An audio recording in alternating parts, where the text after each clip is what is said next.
नमस्कार मित्रों, हमारे इस सदी के लगभग नायक, बेहद प्रखर बुद्धि के, ज्ञान के पूरे स्रोत, सारा का सारा ज्ञान भरा पड़ा है, बेहद सरल, सज्जन, विनम्र, इनके बारे में आज बातचीत करेंगे और इनके द्वारा दिए गए 8 सफलता के सूत्र जो कि युवाओं को जरूर जानने चाहिए, उनके बारे में बातचीत करेंगे। विवेकानंद जी कौन थे? बड़े कुशाग्र बुद्धि के एक छात्र थे, तर्क बहुत थे। माता इनके घर में बड़ा पूजा पाठ करती थी, रामायण महाभारत चलते ही रहते थे इनके घर में, कथावाचक भी घर में आते थे। कुशाग्र बुद्धि के थे, धर्म के बारे में पूरा ज्ञान इनको हुआ करता था। धर्म का ज्ञान इनको होता था तो इनके तर्क जो आ जाते थे, उससे इनके माता पिता और वो जो कथावाचक आते थे वो परेशान हो जाते थे। एक से एक बड़े तर्क। क्यों? क्योंकि मन मस्तिष्क अगर आपका प्रखर है तो वो ऐसे ही किसी की कही हुई बात को स्वीकार नहीं लेगा, वो तर्क की कसौटी पे उसे चेक करेगा। विवेकानंद जी सवाल करते रहते थे और दिक्कत होती रहती थी कथावाचकों को, उनके पास जवाब नहीं होता था। तो एक कथावाचक ने कह दिया, भाई देखो तुम्हारे प्रश्न बहुत बड़े बड़े हैं, तुम श्री राम कृष्ण परमहंस के पास जाइए, वो आपके तर्कों का उत्तर दे सकता है। इन्होंने पता किया वो कहाँ है, चले गए श्री राम कृष्ण परमहंस की खोज में और उनके पास जाकर के बैठे, प्रणाम किया, बताया, इन्होंने भेजा है आपके पास कि मेरे प्रश्नों के तर्क आपके पास हैं। उन्होंने कहा, पहला विवेकानंद जी ने जो उनसे क्वेश्चन था वो ये था, क्या प्रभु है? क्या आप इसका प्रमाण दे सकते हैं? रामकृष्ण परमहंस ने मुस्कुरा कर कहा, मैं हूं तो, अगर मैं हूं तो उस ईश्वर की ही देन हूं, तुम हो तो उस ईश्वर की देन हो, तुम हो इसका मतलब ईश्वर है। फिर उन्होंने कहा विवेकानंद जी ने, क्या आप इसका साक्ष्य दे सकते हैं? क्या रामकृष्ण परमहंस उनकी देखते ही उनकी प्रतिभा को समझ गए थे। उनका बैठो बैठो बैठो, और विवेकानंद की छाती पे अपना पैर रख दिया। पैर रखने के बाद उन्होंने पैर हटा दिया, वो अपने काम से चले गए। विवेकानंद जी वहां घंटों बैठे रहे समाधि लिए हुए। मॉडर्न कंसर्ट में बताएं, मॉडर्न कंसर्ट में रामकृष्ण परमहंस ने पेन ड्राइव लगा दी, डेटा ट्रांसफर की फाइल दबा दी, चले गए। अब डेटा ट्रांसफर हो रहा है। जितनी देर वो परम ज्ञान, परम ब्रह्म का ज्ञान, वो धर्म का ज्ञान जो रामकृष्ण परमहंस जी के पास था, जो इनके गुरु थे, आध्यात्मिक गुरु थे, वो सारा का सारा डेटा इनके पास ट्रांसफर होता रहा। वो तब तक लीन रहे साधना में जब तक पूरा ट्रांसफर हो नहीं गया, और इसके बाद विवेकानंद जी स्वामी विवेकानंद हो गए। आइए थोड़ा बहुत इनके बारे में जानना शुरू करते हैं कि इन्होंने सफलता के अपने क्या क्या सिद्धांत बताए हैं जो युवाओं को जरूर फॉलो करने चाहिए। आदत बना लीजिएगा इन 8 सिद्धांतों को। आदत, ध्यान से समझिएगा। आज का युवा, विवेकानंद जी सामने इस तरीके से बोलना नहीं चाहिए, लेकिन क्षमा कीजिएगा, आज का युवा जो 20 साल का है वो भटका हुआ है। 20 साल का युवा आजकल मौज करने के मूड में रहता है। वो ये देखता है कि एक बियर कहाँ पी जा सकती है, किस लड़की का पीछा किया जा सकता है, कहाँ घूमा जा सकता है, कैसे मौज काटी जा सकती है, कब रेवथरी जाना है, कभी गंगा बैराज जाना है। ये कानपुर के बहुत इंपॉर्टेंट क्षेत्र हैं जहाँ पे हमारे यहाँ के युवा जाते हैं। वो समय का सदुपयोग नहीं करते हैं। जबकि 20 साल वो आयु है जिसमें आपको बड़े महान लोगों के बारे में पढ़ना चाहिए और उनकी जो आदतें हैं वो स्वीकार कर लेनी चाहिए। उनकी आदतों को अपने अंदर में डेवलप कीजिए। 16, 17, 18, 19, 20 साल की अगर में आप ये सफल लोगों की आदतें डाल लेंगे अपने अंदर में, आप सफल हो जाएंगे। अरे सफलता आपके पैर छूने आएगी, चरणों में पड़ी रहेगी। सफलता परिणाम है अच्छी आदतों का। पहला सिद्धांत उनके द्वारा क्या कहा गया है, अपने आप को कभी कमजोर नहीं समझना। अपने आप को कमजोर समझना सबसे बड़ा पाप है। जब भी कोई काम आता है हम डर जाते हैं, जब भी कोई चुनौती आती है हम सहम जाते हैं, पापा मम्मी ये मदद करो, वो मदद करो। हम अपने आप को कहीं ना कहीं कॉन्शियसली या सबकॉन्शियसली कमजोर समझते हैं, जबकि विश्वास मानिए व्यक्ति कोई कमजोर नहीं है।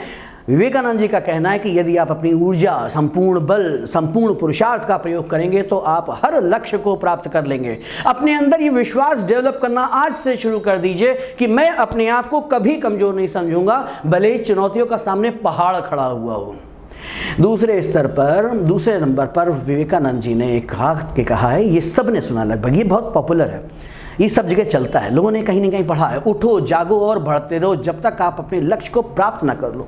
अपने आश्रम में बैठे, रामकृष्ण मिशन का नाम का उन्होंने आश्रम खोले, बहुत सारा बड़ा ट्रस्ट खोला। अपने आश्रम में बैठे हुए कुछ अध्ययन अध्यापन का कार्य कर रहे थे, तब तक एक व्यक्ति आया और हाथ जोड़े खड़ा हुआ, गुरुजी मैं बड़ी मेहनत करता हूँ, बड़े प्रयत्न करता हूँ, पूरी ऊर्जा से कार्य करता हूँ, लेकिन मुझे सफलता नहीं मिलती है, मुझे सफलता क्यों नहीं मिलती है?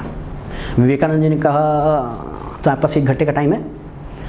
उसने कहा अरे प्रभु हम यहाँ दिन भर बैठे रहेंगे, आप मुझे बस मेरी समस्या का समाधान बता दिए। कहता ठीक है, वो मेरा कुत्ता बंधा हुआ है, इसको जाकर के टहला के लाओ 1 घंटे, तब तक मैं तुम्हारी समस्या का समाधान ढूंढ के रखूँगा।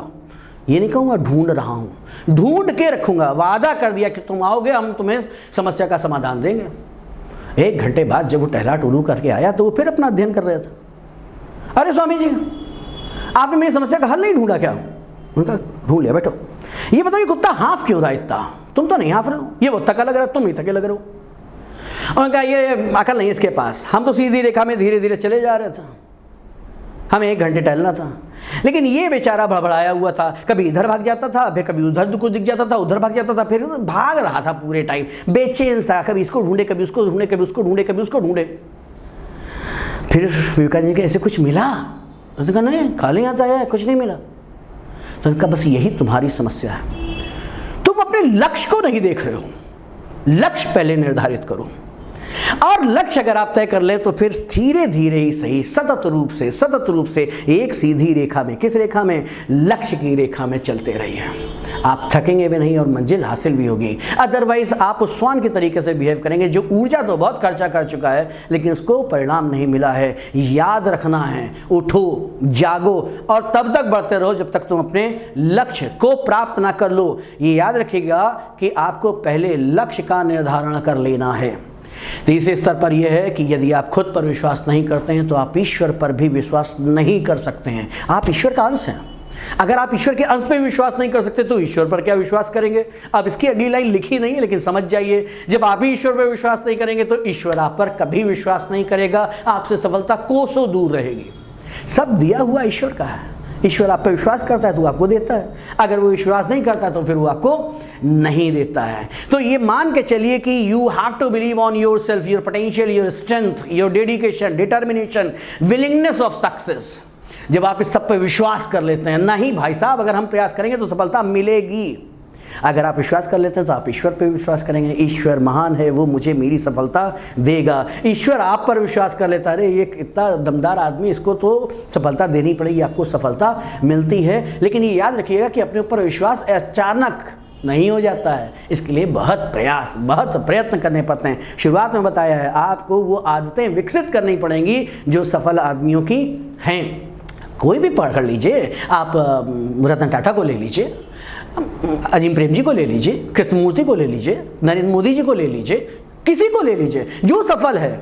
ओबामा को ले लीजिए, ओबामा भी बड़ा अच्छा करेक्टर है, किसी दिन उस पर भी वीडियो बनाएंगे क्योंकि ओबामा की पर्सनालिटी भी बहुत शानदार है।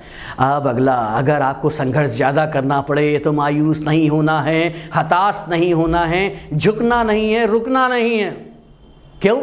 क्योंकि संघर्ष जितना ज़्यादा कठिन होगा सफलता उतनी ही शानदार होगी। इकोनॉमिक्स का प्रोफेसर हूँ, मैं साफ कहता हूँ, if you are targeting for high profits you have to carry high risk, and to eliminate those risk you have to make high efforts. High efforts will deliver high profits. संघर्ष जितना कठिन होगा सफलता उतनी ही महान हो जाती है। और ये भी एक तरीके से कहीं आता है कि अपनी सफलता को शोर मचाने दो, सफलता शोर मचाएगी। कार्य बहुत शांति से करिए, सफलता शोर आपकी मचा देगी। किसी ने नहीं सुना था सूर्य कुमार यादव के बारे में? देखिए क्या गजब बल्लेबाजी कर रहा, कोई आ ही नहीं रहा, सब इंतजार करते रहते सूर्य कुमार यादव बल्लेबाजी कब करने आएंगे। लेकिन जब वो प्रयास कर रहा था, जब वो सीख रहा था, तब किसी ने उसके बारे में ज़्यादा जानने की जरूरत नहीं, उसकी सफलता ने शोर मचाया है। चलिए अगला लेते हैं। एक समय में एक कार्य करो और उसमें अपनी पूरी आत्मा डाल दो, भटको नहीं। जो काम पकड़ा हुआ है उसको करना है और अपना पूरी आत्मा यानी अपना विवेक, अपनी बुद्धि, अपना संयम, अपनी ऊर्जा उस कार्य में लगा दीजिए।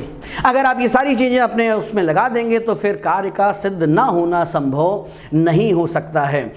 इसके बाद नेक्स्ट आ जाता है, जब तक जीना है तब तक सीखना है। जब तक जीना है तब तक सीखना है। अनुभव ही सर्वश्रेष्ठ शिक्षक है। आपका ही अनुभव आपको सिखाएगा और उसी से परिणाम निकल करके आएगा। एक अंग्रेजी में भी मैं बड़े आराम से कहता हूँ, who is old? Old is that person who has stopped learning. वो व्यक्ति तुरंत बूढ़ा हो जाता है जिसने सीखना बंद कर दिया। तो आप सीखते रहिए, बराबर सीखते रहिए। जब तक जीना है तब तक सीखना है, हर दिन कुछ नया सीखना है, अपडेशन करना है, क्वालिटी इंप्रूवमेंट करते रहना है, यूटिलिटी इन्हांसमेंट करते रहना है। किसका? अपना। सीख करके ये हो सकता है। और अगर आप सीख जाएंगे तो क्या मिल जाएगा आपको? अनुभव, और अनुभव ही आपका सर्वश्रेष्ठ शिक्षक है। देन अगला, जीवन में ज़्यादा रिश्ते मत रखिए। बहुत सारे दोस्तों की आवश्यकता नहीं है, बहुत सारे गर्लफ्रेंड्स की भी आवश्यकता नहीं है। आजकल का ट्रेंड देख रहा हूँ मैं, अपने बच्चों को देखता हूँ, MBA BBA BCA बच्चों को पढ़ाता हूँ और बड़े आराम से मैं महसूस कर रहा हूँ कि आज का युवा थोड़ा सा भटका है, उसे ज़्यादा रिश्ते चाहिए। व्हाट्सएप ग्रुप ही उठा कर देख लो तो 1000 लोगों के नंबर उसमें सेव हो, आदान प्रदान चल रहा है। 2 घंटे आपने बर्बाद किए जिसमें आप कुछ नया सीख सकते हैं। जीवन में ज़्यादा रिश्ते होना आवश्यक नहीं है, लेकिन उन रिश्तों में जीवन होना आवश्यक है। कुछ हैं लेकिन उनके पास बैठ करके मन निर्मल हो जाता है, प्रसन्न हो जाता है, आप पुनः उत्साह से भर जाते हैं। छांटिए, बीनिए और अपने रिश्तों को आइडेंटिफाई करिए। रिश्तों में जीवन। एक बार का प्रकरण है कि विवेकानंद जी अमेरिका में अपना भाषण दे रहे थे और भाषण देने के बाद एक महिला इतनी ज़्यादा प्रभावित हुई कि भाषण खत्म होते हुए विवेकानंद जी के पास आई और कहती कि मैं आपसे विवाह करना चाहती हूँ। विवेकानंद जी ने क्यों? कहते मेरी अभिलाषा है कि मेरा पुत्र आपकी तरह तीक्ष्ण बुद्धि का हो, आप जैसा ही प्रभावशाली हो, आप जैसा ही संवाद कुशल हो, और ये तभी हो सकता है जब मैं आपसे विवाह कर लूँ। तो विवेकानंद जी ने कितना विनम्रता से जवाब दिया। उन्होंने कहा कि मैं एक सन्यासी हूँ, मैं विवाह नहीं कर सकता, लेकिन इससे आपकी अभिलाषा को कोई प्रश्न नहीं उठता। आप मुझे पुत्र मान लें, मैं आपको माता मान लेता हूँ। आप मुझे पुत्र मान लें, मैं आपको माता मान लेता हूँ। आपको मेरे जैसा पुत्र मिल गया। चरणों में लेट गई वो महिला, सन्यासी जी आप महान हैं। लेकिन उन्होंने किस चीज़ को ढूंढा? जीवन। जीवन क्या है? सकारात्मकता है। जीवन क्या है? उत्साह है। जीवन है क्या चीज़? उपलब्धि है। जीवन प्रतिष्ठा है। जीवन अहंकार की संतुष्टि है, अहम की संतुष्टि, अहंकार नहीं, अहम की संतुष्टि है। तो जीवन जरूर होना चाहिए। यहाँ पे बिल्कुल मत जाइए जहाँ पर आपको इज्जत नहीं मिल रही है। जीवन है तो जाइए, अन्यथा उस रिश्ते को किनारे खिसका दीजिए।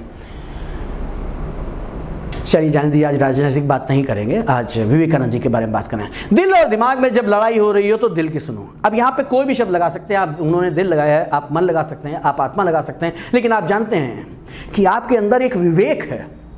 वो विवेक हर बार बताता है कि ये सही है या ये गलत है, ये सही है या ये गलत है। दिमाग लाभ को देखता है, मन संतुष्टि को देखता है। दिमाग त्वरित लाभ को देखता है, मन दीर्घकालिक लाभ को देखता है।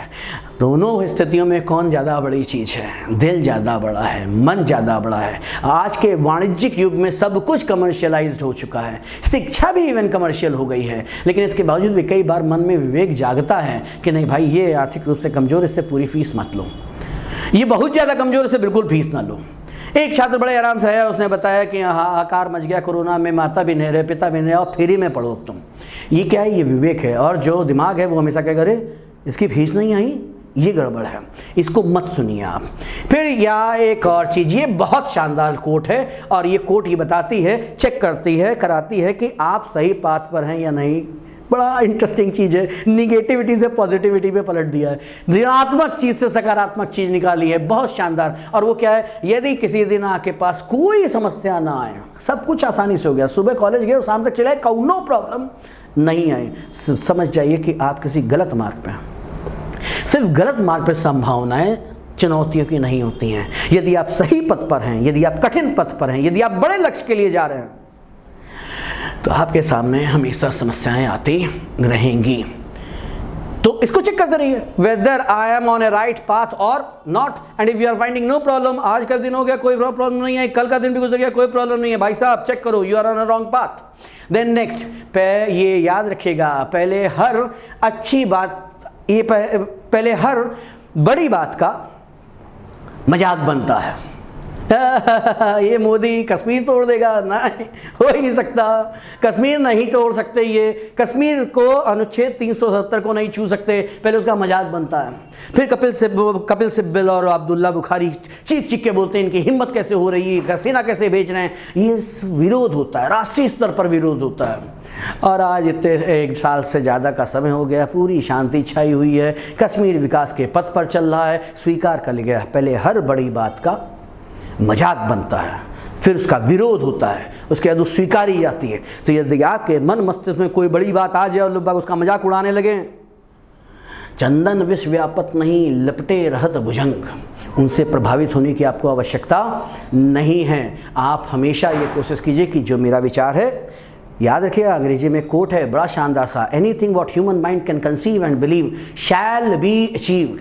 कोई भी ऐसा विचार जो मानव मस्तिष्क ने कंसीव कर लिया है, आ गया विचार, एंड बिलीव, हम कर लेंगे, conceive and believe, anything what human mind can conceive and believe shall be achieved. Shall लगाया, विल नहीं लगाया, शैल मतलब हर हालत में उसे पूरा होना होगा, शैल बी अचीव्ड।